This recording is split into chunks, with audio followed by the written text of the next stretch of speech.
Welcome to That's What I Call Marketing. I am your host, Connor Byrne. And of course, this is the podcast where you will hear from the leading lights in the marketing world and listen to their unique insights. Well, it's unusual that we would drop 2 episodes in the 1 week, but I wanted to catch up with Daragh Persse, who is founder of the Brand Fans, to talk about the Rugby World Cup.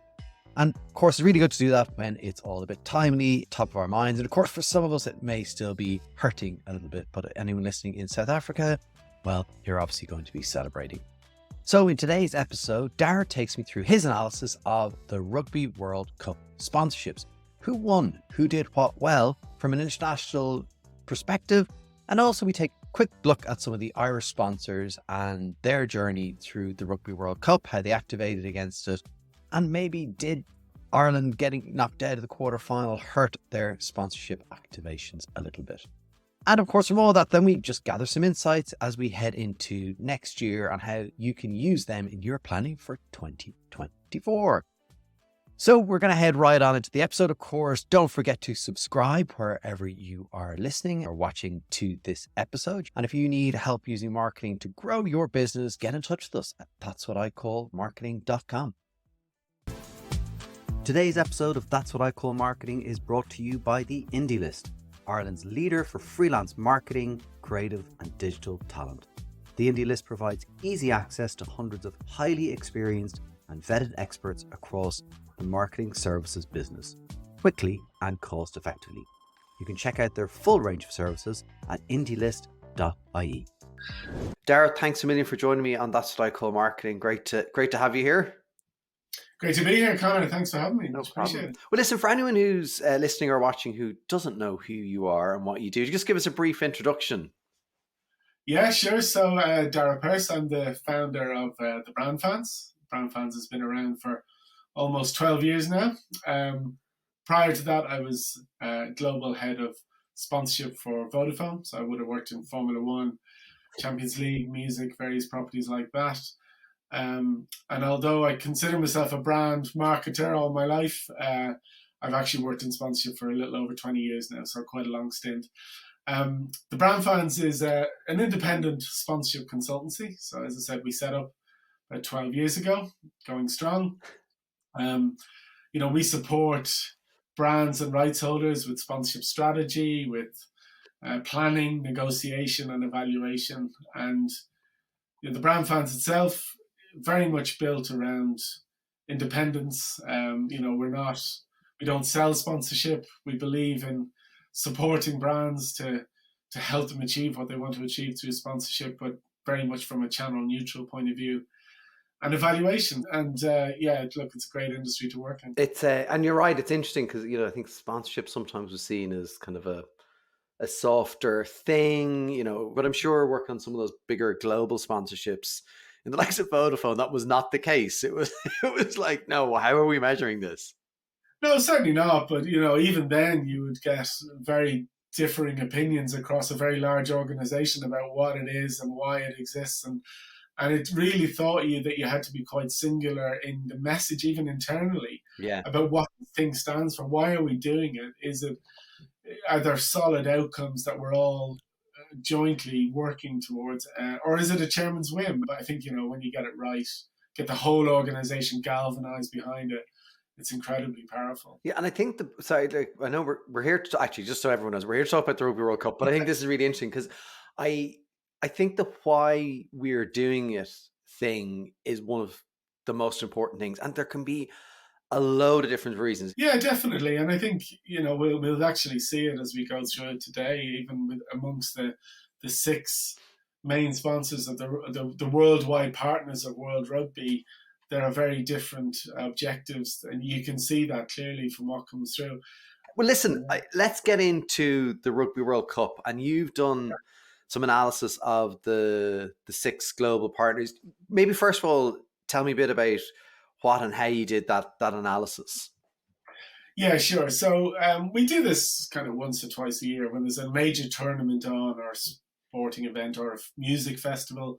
We take a look at the top sponsors and we track what they're doing from multiple different angles. And we do it. It's not as in-depth an evaluation as we would do for a client, but I think it gives us a nice sense of who's doing what, why are they doing it, what is the different approach that they've come at it for, and how effective have they been. So we're here watching these brands for a period of 3 months and observing their activation, measuring their activity, their reach, their engagement, the sentiment around that. But then the more qual side, which is desk research based, is looking at why are they there? Right. What's the alignment, or at least what are they saying the alignment is, and how do we feel about that alignment to the sport or to the thing that they are sponsoring? We'll talk a lot about assets. So what are the assets they're using to differentiate themselves? They're one of 6. Yeah. How are they? What's their role within that? And you'll see that pop up, and I think it's probably a key learning. It's not revolutionary by any sense. It's been around as long as I have in sponsorship. This idea of having a sole and exclusive asset, a thing that's yours, Yeah. that no one else can touch in the tournament. And then we'll look at their activation as well. What do they do with it? And ultimately, we're actually ranking them. I mean, the ranking is useful from our point of view. It's a little bit of fun. Yeah. It's not winners and losers. Yeah, it does. It's sport after all, but obviously, I don't call the 6th place losers, but they are they're lesser winners or whatever you call it. But we do it for fun, and we do rank them each week based on their activation. And what it allows us to do as well is, if we see something unusual during that week, we pop in and have a look and see what was going on there. What can we learn from this, and how do we do better as a result? Now, I was just, as you were talking there, I was like, probably a good test would be, because I haven't thought about this beforehand, but like, can I name the 6 sponsors of the World Cup? I watched a lot of it, so I'm gonna go like the 2 top of mind were MasterCard and Capgemini. Yeah, very good. Yeah. And I stopped after that. I think it's really interesting, the difference between spontaneously being able to recall some of these sponsors versus me having to say, "Oh, do you remember?" And that's a very powerful thing in the measurement world, obviously, that we look at. And from a fan point of view, we're all we're fans, and we watch this and we spend hours in front of it. Yet, we can't always recall who those sponsors are. Right. Well, how do we want to go about this? I am going to start from the bottom end of the top 6. That's one way of describing it. So I'll start off with a French brand, Société Générale. So Société Générale are a bank and financial services institution based out of France. So these guys, they were number 6 in our table. The alignment piece that they have with World Rugby centres around team spirit and commitment. This was really about Société Générale's position in France, their reputation, they're kind of solid, really interested in the future of people, commitment to the public, all that sort of stuff. So, it has a very meaningful and deep role for them. But to look at we talked about assets. So their asset was the flag bearers. Okay. So so you see it before every game. There's a number of people holding flags as the teams walk out onto the pitch. So their asset exclusively to them would be to appoint someone or multiple people to do that. And my understanding is that it was very much a customer-based initiative for people around France and recognizing those. From an activation point of view, they supported the match predictor features. Predictors have been around for a while, but when we look at some of the other assets that other sponsors have, it drove a piece of engagement. It was decent, but it wasn't the most revolutionary, I suppose. Right, number 5. It's like a countdown. It is like a chart. Yeah, it is. Yeah. So this is one you didn't recall, but I suspect you will. It's Land Rover, and specifically Land Rover Defender. So Land Rover have been a supporter of rugby for quite some time. I think one of the reasons you might not have recognised this, which is quite interesting, is rather than use the Land Rover brand in all of the communications, they use the Defender brand. I was about to ask you about that. I was just wondering, because I saw that recently where they dropped Land Rover from Defender And Yeah. just, yeah, okay, that's really interesting. So that's maybe why I missed it. I mean, when you look at a value alignment piece, just to start off on that, it's pretty clear. It's strength, durability, versatility of the rugby player Yeah. and of the defender brand. Land Rover fit comfortably in rugby for some time, both domestically in the UK and internationally. So there's a fairly clear reason why they feel there's a strong value alignment there. A couple of really interesting bits. So their exclusive asset was the mascot or the ball carrier. So you'd see them walking out ahead of the players with the ball in hand. Powerful in terms of visibility that it gets. But what they did that was really nice here, there were 96 mascots across 48 games, and everybody who was appointed was selected for making a difference in their local communities. Right. And probably the best example of that was in the opening match, which was obviously highly visible. Cyril Leroy was the official ball carrier, and he was the country's first, the founder of the country's first gay rugby club. Okay. And has a long-standing commitment to inclusivity and fighting homophobia. So putting him up front and centre at the start of that was a real symbol of their intent and got a lot of nice coverage. It was actually the top moment of the tournament for Land Rover, got the most activity, engagement, reach, etc. So really, really good across that. A couple of other notable things. So they had the trophy car, which travelled across France. It was a version of the Defender with the trophy in the back. The other one to mention, and you might not have seen this either, but heading into the final or the semi-final, there was coverage online of the All Blacks bus being blocked by a Land Rover Defender and couldn't get out of the training ground. So the All Blacks got out of the bus and picked it up and moved it to get it out of the way of the bus. So this broke on social. So cynical me is saying that wasn't an accident, that all happened quite deliberately. Oh, I hope so. Although you kind of want, if I was Land Rover, I'd want the All Blacks not to be able to move it to show how sturdy they are. That's the only But anyway. So for that reason, maybe it wasn't, and I'm too old and suspicious at this stage. But, either way, it got nice coverage. All the coverage was handheld mobiles, not set up features. So who knows? So they came in fifth place again for most metrics. Apart from reach, they were fourth. So as a big brand, they would have a little more reach. But I like what they did, and I think it's a good alignment as well. So I think a little bit down the table, but I think a good job overall. Brilliant. Right, number 4. Who's next? Number 4 is Emirates. So again, wow, I could not have told you that. That's interesting. Well, interesting, yeah. So Emirates is kind of an interesting one in the sense that obviously they sponsor everything. They're a big global sports sponsor. They are promoting themselves as a global brand with their international hubs and very big on football and rugby and many, many other things.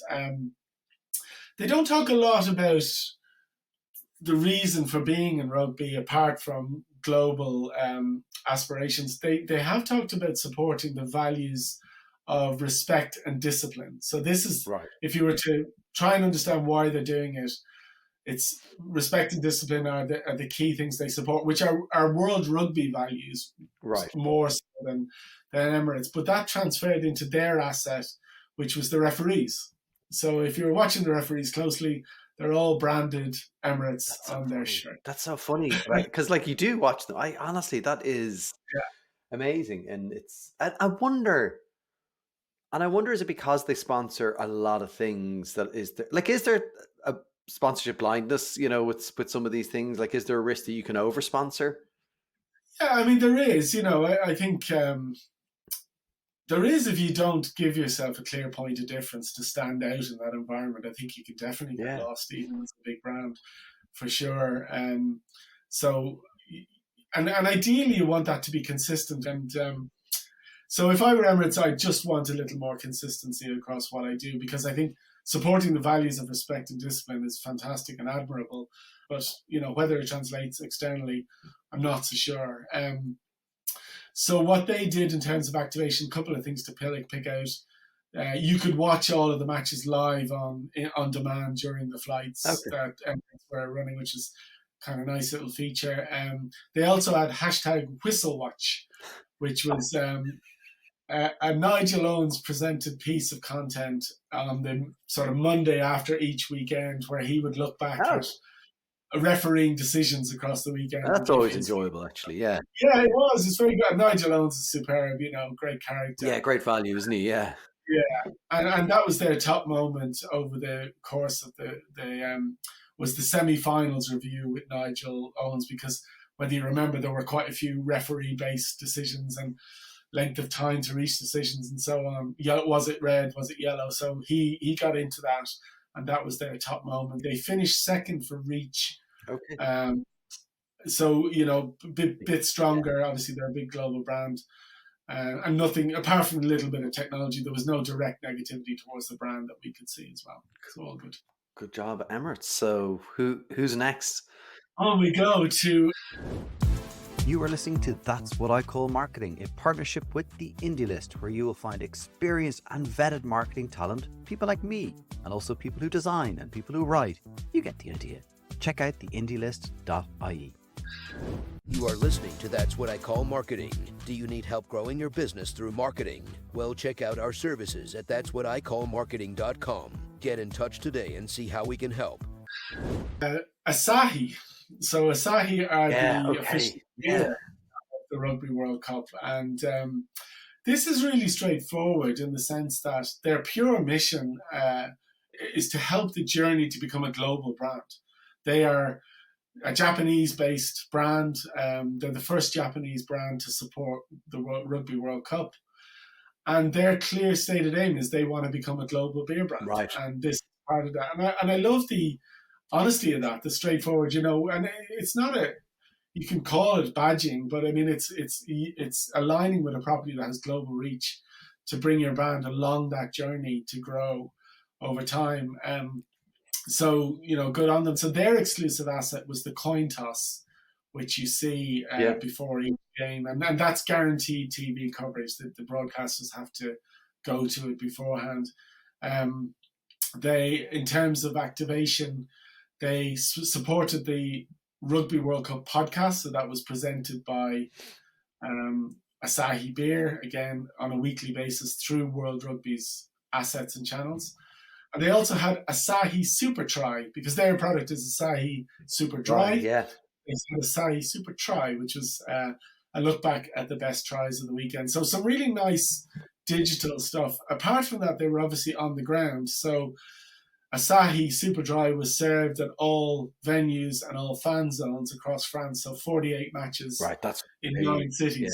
Yeah. So, it gets the product out there. As the official beer, and that's really the advantage of the beer category. I suppose the slight disadvantage, and this relates to lots of markets, but France in particular, is the word Asahi doesn't appear anywhere. So if you look at the visuals, you'll see symbols that relate to Asahi, but the word Asahi is not spelled out because it's banned under French legislation. So, you're building that recognition for your brand identity, just not the word, which they do quite well, and it's worth a look. And there's the importance of having distinctive brand assets and knowing what they are. Right. Yeah, and having confidence in them, isn't it? I mean, Heineken were fantastic at this. Obviously, the star is and continues to be a symbol of their brand. But I think Sahi did it really well. The best brands in the world can be identified without the words. So, brilliant stuff by them. So Asahi came third on most activities. So the biggest moment for them was the coin toss at the Rugby World Cup final. Okay, that drew the most attention. And the downside for them, a little bit of criticism about beer shortages and long queues. Oh, right. At the events themselves. So there was, again, you will always get that, and you will get people say, "Oh, the only beer I can buy is Asahi." You get that at every sponsored event, but there did seem to be a few logistical issues at some of the venues, so they would get a little bit of negativity around that. But all in all, I think good job by Asahi stepping up, global brand. So number two. Number two was the surprise of the bunch for me. Another French brand that you mentioned at the beginning, which was Capgemini. So Capgemini are a kind of business transformation technology based French company. They look to transform businesses through the use of technology, basically. They were actually previously a sponsor of World Rugby in 2007 when there was also a World Cup in France. And back then it was about delivering the kind of website and the basics, I suppose. But really they upped their game this time around in 2023, where it was more of a digital transformation using data analytics, the cloud, and AI, which is really interesting to keep an eye on. Supporting fans in terms of some nice activation, but also making a more efficient use of data for teams and for coaches and administrators. So they seem to have played quite a valuable role. They talk about shared values of community, passion, team spirit, diversity. I think really, and that's great, but I think, they had a clear role here to come in and offer their services and be a more meaningful brand in the delivery of the tournament. Their activation, their asset was driven around fan data, around performance data. So I think one of the things to pick out, they had the game changers data. So basically after a game or after a weekend, they would have stats on the most successful tackles, the pieces of the game that they kind of drive out. And they did a nice top 10. I think their most popular hit was the most successful tacklers, which was Japan during the group stage. And that got lots of positive reaction from fans around the world. But I think it's a lovely sweet spot to take data from a match and transform it into consumable, real-time, enjoyable content and shareable content, really. And if you can crack that, you're really going to get something special. And Capgemini finished second for engagement, for sentiment, for levels of activity as a brand. I love the idea of just turning data into really interesting consumer content. It's not and not necessarily always easy to do. And actually that's really the association I had with them was data, like the data sponsor, like that's, do you know what I mean? So they did I think they did a great job, kind of. I couldn't have told you beforehand who they were or what they did. So onto the top, we're not calling them the winner. No, not the winner. The top, the number one, but not the winner. So very, very clear winner was MasterCard for this one. Long-time servant and supporter of rugby.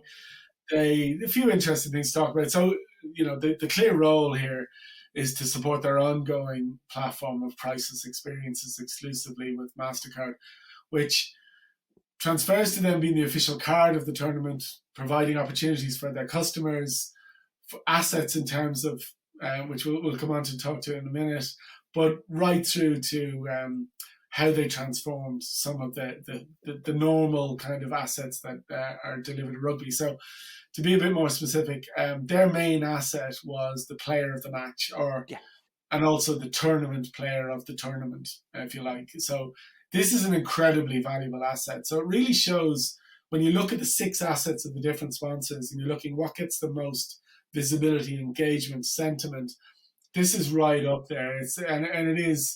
It drove a huge part of their activity. But what I love here is a bit of innovation that MasterCard brought to this. So you'll be familiar with the typical presentation of player of the match, a shiny trophy presented and handed over. Well, the trophy was quite different for this. It basically had built into it the match soundtrack. So it had sounds from the game, the sound of the crowds, the commentators, the sound of the players scoring tries, etc., all loaded onto the trophy and handed to the player before the player of the match piece. I didn't know that. That's amazing. No, actually, if I had any sort of concern, is that not enough people knew about it, because it's a wonderful innovation. And they took it a step further for the semi-finals and finals. They basically engaged with some musicians around France, some youth up-and-coming musicians, and they recorded a soundtrack of the match and loaded that onto it. So Peter Steph Dutois, I hope I've pronounced that right, his trophy, actually, you can view it online, actually had a song recorded that describes what happened in the game. Wow. and they uploaded that. So I love this innovation, and maybe they didn't get the global recognition of such innovation, but I think it's a learning around sponsorship that you do the basics, you do it well, but bring a little bit of a firework, bring some imagination and innovation, and they came out first in everything, all around brilliant activation, and very much the dominant brand across this. So good on them. Amazing. And it's great, look, to like going through this and looking at it and taking out like the key learnings like that. You know what I mean? Like doing something, and it's, as you said at the start, and you've just proven it, that each of them have had a very different reason to be there and do what they did, and how they're going to internally measure it will be probably wildly different, you know. So that's great. And it's great to see that that's, you know, that is the role of sponsorship. It can play a different role for a brand depending on what you need it to be. Yeah, definitely 100%. And it is about knowing your space, knowing, first of all, why you're there. What, you know, have a very clear picture of that. Get to know the fans and the audience. I mean, this is marketing 101, you know. But I love the idea of just showing up. But, you know, for me, sponsorship gives a brand a great opportunity to show up, to be present.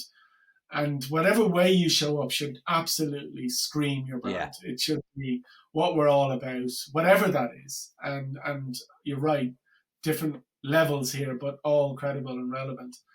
I'll mention one watch out, interestingly. We're seeing this trend across sponsorship around sustainability and the importance of sustainability, of sustainable tournaments, sustainable sponsors, rights holders, etc. And it's becoming it is the number one theme we're seeing at the moment. And interestingly, there is a seventh. There are many other partners of the Rugby World Cup, but there's one called Total Energies, who are an oil and gas company, and they are not one of the 6 sponsors, but they are a partner, and they exist in some guise. And they obviously got quite a lot of criticism, particularly from Greenpeace. And, you know, mentioned within that was the other sponsors. So, you know, it shows you that when you partner with anyone, they need to be credible and sustainable, and have a clear charter, a path, because this is an area that is going to be interrogated more and more by fans, by organizations, and there's no getting away from it, and you can't hide behind it. It needs to be top of the agenda. Yeah, great. Watch out. Let's quickly want to touch on some of the Irish, so they would have been partners of the Irish rugby team, obviously Vodafone being a key one. We've got, you mentioned Guinness. So yeah, let's talk quickly about those. Sure. I'll fly through a few of them. So let me just start with Aviva. Again, we kept an eye on this stuff. We didn't do our table or anything like that, but we had a look at what was going on. Aviva, not a huge amount of activity, but really benefited. You know, the Aviva Stadium sponsorship showing its value, I suppose. And what you had was the pre-World Cup Nation Series leading up to that, and a lot of exposure for Aviva and mentions, but not a huge amount beyond that. Canterbury, I will name, you know, they're the official kit sponsor to the IRFU. Main thing to say, you know, about them, obviously there was there would have been a big sales period with the new kit for them, so a lot of retail activity. Big one for them was they renewed their deal with the IRFU, and that was mentioned as well during the World Cup. Bank of Ireland, so a big time brand committed to Irish rugby across levels. Yeah, amazing. They are also sponsor of the Bank of Ireland Nation Series, which was the games that leaded up to the Rugby World Cup against Italy and England. So they would have had a lot of positive sentiment around those games, visibility for their brand. And then starting to touch now towards the brands that perhaps use their association with Irish rugby to generate positivity around what was going on. First one to mention, I'm a fan, is Aldi and Kevin the Carrot. Oh, yeah. So very visible throughout the lead up to the World Cup and within it. So Kevin joined the Irish rugby camp and tutored by Paul O'Connell, and to a degree James Ryan. I loved it. I thought it was really good. I sent Rita Kieran a message when that came out, and because my kids were just going to each other, "Ready, Kevin? Ready, Paul?" Yeah, I mean, it's super. I think it's maybe uniquely Irish in the way they present it, which is smart, and I just found it, really entertaining. And an ad that whenever it came on, I was quite happy to see it. And that, we couldn't record any negative sentiment towards it at all. So really positive. And they backed that up. They were selling merchandise in the stores, Kevin himself and so on. So look, hats off to them. We like Kevin's here to stay. He's not going anywhere. Yeah. Shout out also particularly to Energia. So Energia had their basically Ireland 2024 possibly. So linking in with their brand positioning around thinking of the possibilities, they looked in a really kind of tongue-in-cheek way at what could happen if Ireland won the World Cup. So good. So you had Jamison Gibson Park, you had the Gary Ringrose roundabout, and you had Johnny Sexton for president. So I love this.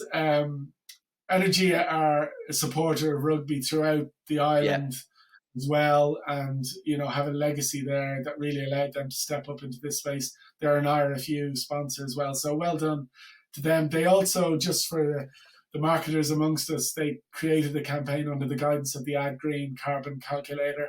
So they're very proud of that as a sustainable brand and clean energy brand. That's important to them. So they did that. But it was tongue-in-cheek, bang on the brand. Think of the power of the possibility. So another hats off. No, great work. That's good team there in Energia.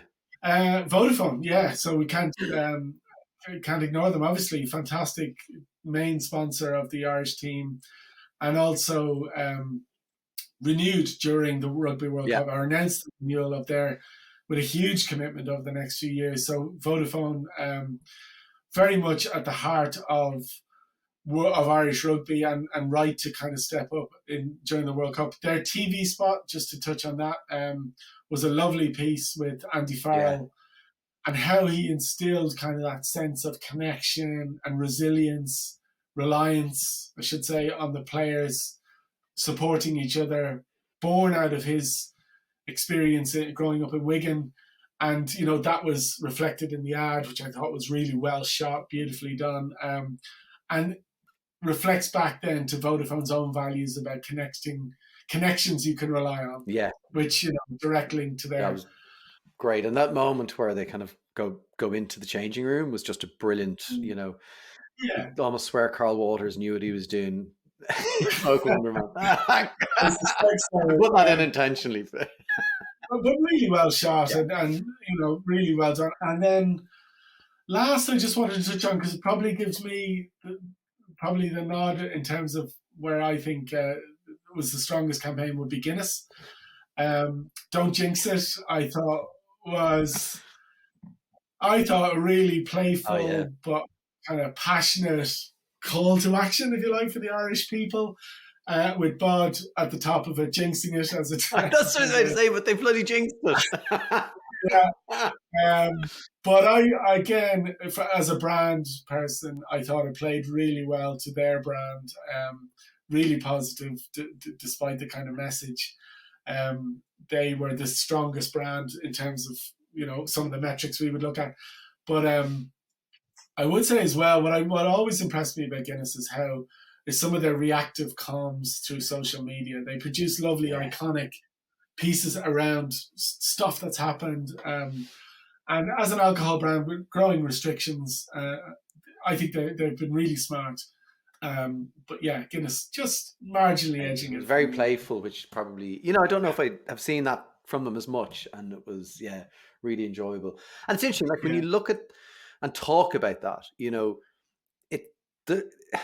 with the global partner or sponsors and partners and local, like there's a lot going on. So it has to be good to cut through and have people, know that you're supporting the team in whatever way. It's the Irish team, or if it's the overall tournament, you have to work hard to get good work. You do. And you do need to respect the rules. I think the danger of becoming obsessed with, we want to be associated with the Rugby World Cup. That's not your place or your role. Think about your place. You're a supporter of Irish rugby, and all of these brands are serious supporters of Irish rugby. So they've earned the right to be there, to play a role. So understand the fans. And, and I think they've done a good job on that on this occasion. Brilliant. Daragh, listen, thanks a million for taking us through the top 6 of the Rugby World Cup and looking at the Irish sponsors. It's it's been really interesting and fresh in people's mind, and lots of learnings. I think as people think about next year and planning, and another busy year with the Olympics next year, some kind of great insights there for people to take away. Yeah, absolutely. It was really enjoyable. Thanks for having me on. Brilliant. Well, I hope you enjoyed that episode of That's What I Call Marketing. Quick dip into the Rugby World Cup and seeing who the winners and not winners were, the top 6, and of course, brilliant work done by the Irish sponsors. And that is it for this episode. Please do subscribe wherever you are listening. And if you want to follow us on all the various social media channels, you can find us on Twitter, that's _marketing, YouTube and Instagram on That's What I Call Marketing. And if you need help to grow your business through marketing, get in touch. That's what I call marketing.com and see how we can help. So until the next episode, thanks for listening or watching. That's What I Call Marketing. Thanks again to the Indie List for their support of this show. If you need experienced, excellent marketing talent, go to theindielist.ie. Don't go anywhere else. theindielist.ie.